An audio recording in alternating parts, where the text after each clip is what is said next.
YouTube, what's going on? Weekend Gardener back at it again. Beautiful day. It rained all day yesterday, which was needed. And today, revisiting old school method of planting watermelon.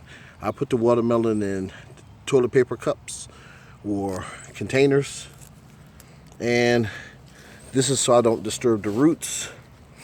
And what I'm going to do is plant today. See how this looks. Okay, not bad. The roots did not come out the bottom. Just an example. I'm gonna plant watermelon right here. Drop it in and backfill. And these are my garden leaders. So I'm gonna build back up the soil and I'm gonna plant them right about here. Thanks for watching.